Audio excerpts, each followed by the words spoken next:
CHAPTER 46 of the Adventures of Ferdinand Count Fathom, by Tobias Smollett. Recording is in the public domain. Influenced by this dire mistake, the breast of those unhappy lovers began to be invaded with the horrors of jealousy. The tender-hearted Monimia endeavoured to devour her griefs in silence. She in secret bemoaned her forlorn fate without ceasing. Her tears flowed without intermission from night to morn, and from morn to night. She sought not to know the object for which she was forsaken. She meant not to upbraid her undoer. Her aim was to find a sequestered corner, in which she could indulge her sorrow, where she could brood over the melancholy remembrance of her former felicity, where she could recollect those happy scenes she had enjoyed under the wings of her indulgent parents, where her whole life was a revolution of pleasures, and she was surrounded with affluence, pomp, and admiration, where she could, unmolested, dwell upon the wretched comparison between her past and present condition, and paint every circumstance of her misery in the most aggravating colours, that they might make the deeper impression upon her mind, and the more speedily contribute to that dissolution for which she ardently wished, as a total release from woe. Amidst these pinings, she began to loathe all sustenance. Her cheeks grew wan, her bright eyes lost their splendour, the roses vanished from her lips, and her delicate limbs could hardly support their burden. In a word, her sole consolation was limited to the prospect of depositing her sorrows in the grave, and her only wish was to procure a retreat in which she might wait with resignation for that happy period. Yet this melancholy comfort she could not obtain without the advice and mediation of Fathom, whom she therefore still continued to see and consult. While these consultations were held, Renaldo's bosom was ravaged with tempests of rage and distraction. He believed himself superseded in the affection of his mistress by some favoured rival, whose success rankled at his soul; and though he scarce durst communicate the suspicion to his own heart, his observation continually whispered to him that he was supplanted by his friend Fathom; for Monimia was totally detached from the conversation of every other man, and he had of late noted their intercourse with distempered eyes. These considerations sometimes transported him to such a degree of frenzy, that he was tempted to sacrifice them both as traitors to gratitude, friendship, and love. But such deliriums soon vanished before his honour and humanity. He would not allow himself to think amiss of Ferdinand, until some undoubted mark of his guilt should appear; and this was so far from being the case, that hitherto there was scarce a presumption. On the contrary, he said to himself, I am hourly receiving proofs of his sympathy and attachment, not but that he may be the innocent cause of my mishap.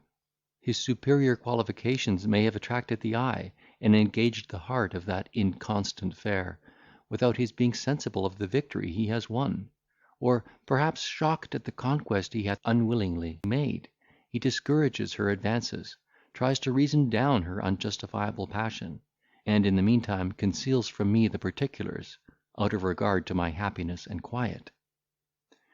Under cover of these favourable conjectures, our adventurer securely prosecuted his scheme upon the unfortunate Monimia. He dedicated himself wholly to her service and conversation, except at those times when his company was requested by Renaldo, who now very seldom exacted his attendance. In his ministry about the person of the beauteous orphan, this cunning incendiary mingled such awful regard, such melting compassion, as effectually screened him from the suspicion of treachery, while he widened the fatal breach between her and her lover by the most diabolical insinuations.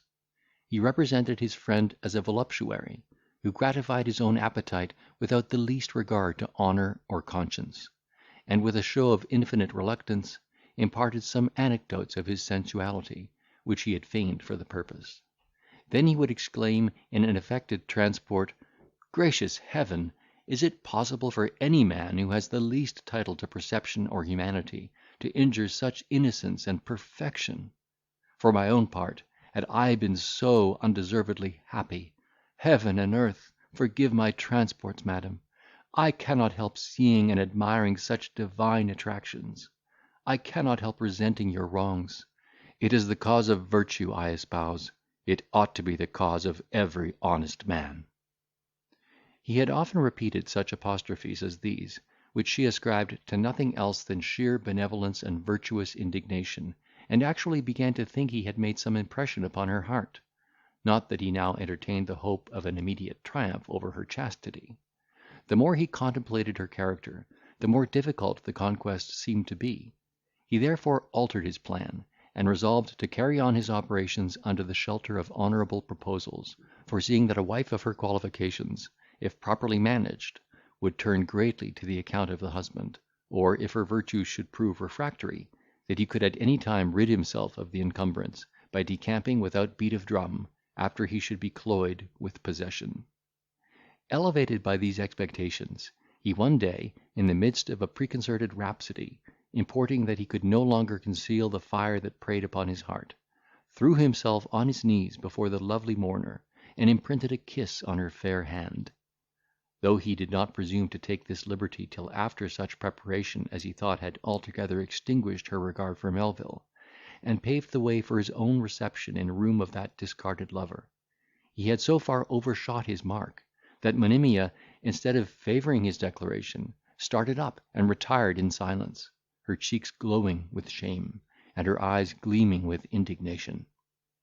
Ferdinand no sooner recovered from the confusion produced by this unexpected repulse, than he saw the necessity of coming to a speedy determination, lest the offended fair one should appeal to Renaldo, in which case they might be mutually undeceived, to his utter shame and confusion. He therefore resolved to deprecate her anger by humble supplications, and by protesting that, whatever tortures he might suffer by suppressing his sentiments, she should never again be offended with a declaration of his passion. Having thus appeased the gentle Monimia, and discovered that, in spite of her resentment, his friend still kept possession of her heart, he determined to work an effectual separation, so that the young lady, being utterly deserted by Melvil, should be left altogether in his power. With this Christian intention, he began to sadden his visage with a double shade of pensive melancholy in the presence of Renaldo, to stifle a succession of involuntary sighs, to answer from the purpose, to be incoherent in his discourse, and, in a word, to act the part of a person wrapped up in sorrowful cogitation. Count Melvil, soon as he perceived these symptoms, very kindly inquired into the cause of them, and was not a little alarmed to hear the artful and evasive answers of Ferdinand, who, without disclosing the source of his disquiet, earnestly begged leave to retire into some other corner of the world. Roused by this entreaty, the Hungarian's jealousy awoke, and with violent agitation he exclaimed, "Then are my fears too true, my dear Fathom? I comprehend the meaning of your request.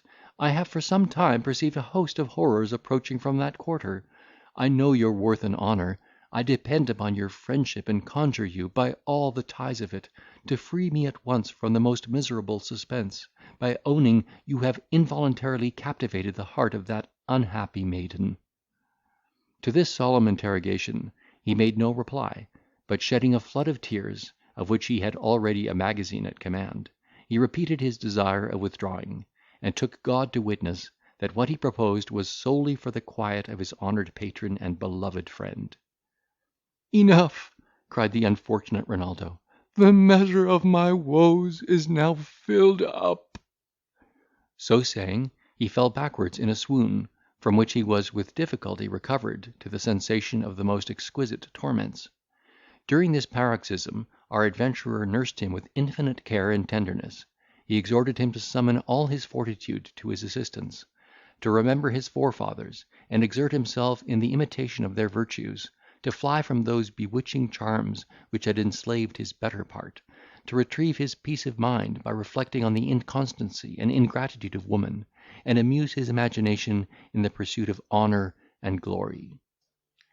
After these admonitions, he abused his ears with a forged detail of the gradual advances made to him by Monimia, and the steps he had taken to discourage her addresses, and re-establish her virtue, poisoning the mind of that credulous youth to such a degree, that in all probability he would have put a fatal period to his own existence, had not Fathom found means to allay the rage of his ecstasy by the cunning arrangement of opposite considerations. He set his pride against his love. He opposed his resentment to his sorrow, and his ambition to his despair. Notwithstanding the balance of power so settled among these antagonists, so violent were the shocks of their successive conflicts, that his bosom fared like a wretched province, harassed, depopulated, and laid waste by two fierce contending armies. From this moment his life was nothing but an alternation of starts and reverses. He wept and raved by turns, according to the prevailing gust of passion. Food became a stranger to his lips, and sleep to his eyelids. He could not support the presence of Monimia.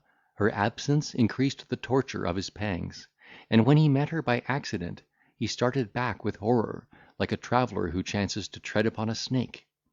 The poor afflicted orphan, worn to a shadow with self-consuming anguish, eager to find some lowly retreat where she could breathe out her soul in peace, and terrified at the frantic behaviour of Renaldo, communicated to Fathom her desire of removing, and begged that he would take a small picture of her father, decorated with diamonds, and convert them into money for the expense of her subsistence. This was the last pledge of her family, which she had received from her mother, who had preserved it in the midst of numberless distresses, and no other species of misery, but that which she groaned under, could have prevailed upon the daughter to part with it. But exclusive of other motives, the very image itself, by recalling to her mind the honours of her name, upbraided her with living in dependence upon a man who had treated her with such indignity and ingratitude. Besides, she flattered herself with the hope that she would not long survive the loss of this testimonial. Our adventurer, with many professions of sorrow and mortification at his own want of capacity to prevent such an alienation, undertook to dispose of it to the best advantage, and provide her with a cheap and retired apartment, to which he would conduct her in safety, though at the hazard of his life. In the meantime, however, he repaired to his friend Renaldo, and after having admonished him to arm his soul with patience and philosophy, declared that Monimia's guilty passion for himself could no longer be kept within bounds; that she had conjured him, in the most pressing manner, to assist her in escaping from a house which she considered as the worst of dungeons, because she was in it daily exposed to the sight and company of a man whom she detested, and that she had bribed him to compliance with her request, not only with repeated promises of eternal love and submission, but also with the picture of her father set with diamonds, which she had hitherto reserved as the last and greatest testimony of her affection and esteem. With these words he presented the fatal pledge to the eyes of the astonished youth, upon whom it operated like the poisonous sight of the basilisk, for in an instant the whole passions of his soul were in the most violent agitation. "What!" cried he, in an ecstasy of rage, "is she so abandoned to perfidy, so lost to shame, so damned to constancy, to gratitude, and virtuous love, as to meditate the means of leaving me without decency, without remorse, to forsake me in my adversity, when my hapless fortune can no longer flatter the pride and vanity of her expectation? O woman, woman, woman! What simile shall I find to illustrate the character of the sex? But I will not have recourse to vain complaints and feeble exclamations. By heaven! she shall not escape, she shall not triumph in her levity, she shall not exult in my distress. No! I will rather sacrifice her to my just resentment, to the injured powers of love and friendship. I will act the avenging minister of heaven. I will mangle that fair bosom, which contains so false a heart. I will tear her to pieces, and scatter those beauteous limbs as prey to the beasts of the field and the fowls of the air." Fathom, who expected this storm, far from attempting to oppose its progress, waited with patience until its first violence was overblown; then, assuming an air of condolence, animated with that resolution which a friend ought to maintain on such occasions, "My dear Count," said he, "I am not at all surprised at your emotion, because I know what a heart susceptible as yours must feel from the apostasy of one who has reigned so long in the object of your love, admiration, and esteem. Your endeavours to drive her from your thoughts must create an agony much more severe than that which divorces the soul from the body. Nevertheless, I am so confident of your virtue and your manhood, as to foresee that you will allow the fair Monimia to execute that resolution which she hath so unwisely taken, to withdraw herself from your love and protection. Believe me, my best friend and benefactor, this is a step in consequence of which you will infallibly retrieve your peace of mind. It may cost you many bitter pangs, it may probe your wounds to the quick, but those pangs will be soothed by the gentle and salutary wing of time, and that probing will rouse you to a due sense of your own dignity and importance, which will enable you to convert your attention to objects far more worthy of your contemplation. All the hopes of happiness you had cherished in the possession of Monimia are now irrecoverably blasted. Her heart is now debased beneath your consideration. Her love is, without all doubt, extinguished, and her honour irretrievably lost; insomuch that, were she to profess sorrow for her indiscretion, and implore your forgiveness, with the most solemn promises of regarding you for the future with unalterable fidelity and affection, you ought not to restore her to that place in your heart which she hath so meanly forfeited, because you could not at the same time reinstate her in the possession of that delicate esteem, without which there is no harmony, no rapture, no true enjoyment in love. No, my dear Renaldo, expel the unworthy tenant from your bosom. Allow her to fill up the measure of her ingratitude by deserting her lover, friend, and benefactor. Your glory demands her dismission. The world will applaud your generosity, and your own heart approve of your conduct. So disencumbered, let us exert ourselves once more in promoting your departure from this island, that you may revisit your father's house, do justice to yourself and amiable sister, and take vengeance on the author of your wrongs. Then dedicate yourself to glory in imitation of your renowned ancestors, and flourish in the favour of your imperial patron." These remonstrances had such an effect upon the Hungarian, that his face was lighted up with a transient gleam of satisfaction. He embraced Ferdinand with great ardour, calling him his pride, his mentor, his good genius, and entreated him to gratify the inclination of that fickle creature so far as to convey her to another lodging without loss of time, while he would, by absenting himself, favour their retreat. Our hero, having obtained this permission, went immediately to the skirts of the town, where he had previously bespoke a small though neat apartment in the house of an old woman, widow of a French refugee. He had already reconnoitred the ground, by sounding his landlady, from whose poverty and complaisance he found reason to expect all sorts of freedom and opportunity for the accomplishment of his aim upon Monimia's person. The room being prepared for her reception, he returned to that disconsolate beauty, to whom he presented 10 guineas, which he pretended to have raised by pledging the pitcher, though he himself acted as the pawnbroker on this occasion for a very plain and obvious reason. The fair orphan was overjoyed to find her wish so speedily accomplished. She forthwith packed up her necessities in a trunk, and a hackney coach was called in the dusk of the evening, in which she embarked with her baggage and conductor. Yet she did not leave the habitation of Renaldo without regret. In the instant of parting, the idea of that unfortunate youth was associated with every well-known object that presented itself to her eyes, not as an inconstant, ungenerous, and perjured swain, but as the accomplished, the virtuous, the melting lover, who had captivated her virgin heart. As Fathom led her to the door, she was met by Renaldo's dog, which had long been her favourite, and the poor animal, fawning upon her as she passed, her heart was overwhelmed with such a gush of tenderness, that a flood of tears streamed down her cheeks, and she had well nigh sunk upon the floor.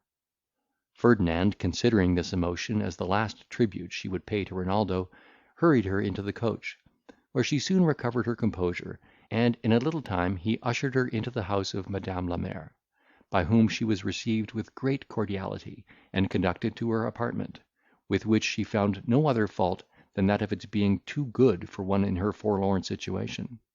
Here, while the tear of gratitude started in either eye, she thanked our adventurer for his benevolence and kind concern, assuring him that she would not fail duly to beseech the Most High to shower down blessings upon him as the orphan's friend and protector. Fathom was not deficient in those expressions that were best adapted to her present turn of mind. He observed, that what he had done was in obedience to the dictates of common humanity, which would have prompted him to assist any fellow creature in distress; but her particular virtue and qualifications were such as challenged the utmost exertion of his faculties in her service. He said, that surely Heaven had not created such perfection in vain; that she was destined to receive, as well as to communicate, happiness; and that the Providence, which she so piously adored, would not fail, in due season, to raise her from distress and affliction to that honour and felicity for which she was certainly ordained. In the meantime, he entreated her to depend upon his service and fidelity; and the article of her board being settled, he left her to the company and consolation of her discreet hostess, who soon insinuated herself into the good opinion of her beauteous lodger. While our hero was employed in this transaction, Renaldo sallied forth in a sort of intoxication, which Fathom's admonitions had inspired, and, repairing to a certain noted coffee house, engaged at chess with an old French refugee, that his attention, by being otherwise employed, might not stray towards that fatal object which he ardently wished to forget. But, unluckily for him, he had scarce performed 3 moves of the game, when his ears were exposed to a dialogue between 2 young gentlemen, one of whom asked the other if he would go and see the Orphan acted at one of the theatres, observing, as a farther inducement, that the part of Monimia would be performed by a young gentlewoman, who had never appeared on the stage. At mention of that name, Renaldo started; for though it did not properly belong to his Orphan, it was the appellation by which she had been distinguished ever since her separation from her father's house, and therefore it recalled her to his imagination in the most interesting point of view.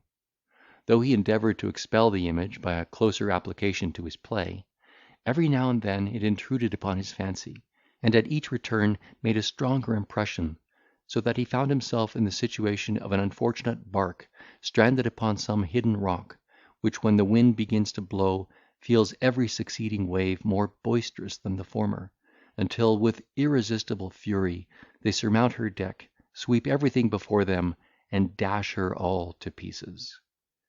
The refugee had observed his first emotion, which he attributed to an unforeseen advantage he himself had gained over the Hungarian; but seeing him in the sequel bite his lip, roll his eyes, groan, writhe his body, ejaculate incoherent curses, and neglect his game, the Huguenot concluded that he was mad, and, being seized with terror and dismay, got up and scampered off, without ceremony or hesitation. Melvil, thus left to the horrors of his own thought, which tortured him with the apprehension of losing Monimia for ever, could no longer combat that suggestion, but ran homewards with all the speed he could exert, in order to prevent her retreat. When he crossed the threshold, he was struck with such a damp of presaging fear, that he durst not in person approach her apartment, nor even, by questioning the servant, inform himself of the particulars he wanted to know. Yet, his suspense becoming more insupportable than his fear, he rushed from room to room in quest of that which was not to be found, and, seeing Monimia's chamber door open, entered the deserted temple in a state of distraction, calling aloud upon her name. All was silent, solitary, and woeful. "She is gone," he cried, shedding a flood of tears.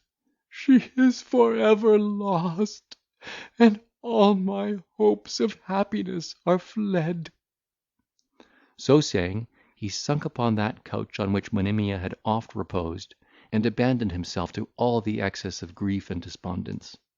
In this deplorable condition he was found by our adventurer, who gently chid him for his want of resolution, and again repelled his sorrow by arousing his resentment against the innocent cause of his disquiet, having beforehand forged the particulars of provocation. "Is it possible," said he, "that Renaldo can still retain the least sentiment of regard for a fickle woman, by whom he has been so ungratefully forsaken and so unjustly scorned? Is it possible he can be so disturbed by the loss of a creature who is herself lost to all virtue and decorum? Time and reflection, my worthy friend, will cure you of that inglorious malady; and the future misconduct of that imprudent damsel will doubtless contribute to the recovery of your peace.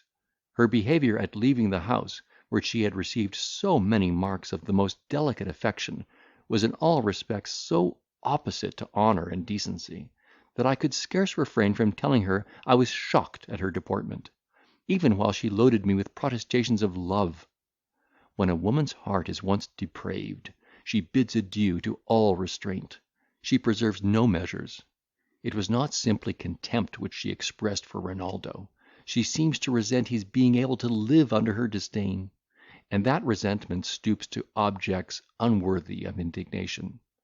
Even your dog was not exempted from the effects of her displeasure; for in her passage to the door she kicked the poor animal, as one of your dependents; and in our way to the apartment I had provided for her, she entertained me with a ludicrous comment upon the manner in which you first made her acquainted with your passion. All that modesty of carriage, all that chastity of conversation, all that dignity of grief which she knew so well how to affect, is now entirely laid aside; and when I quitted her, she seemed the most gay, giddy, and impertinent of her sex.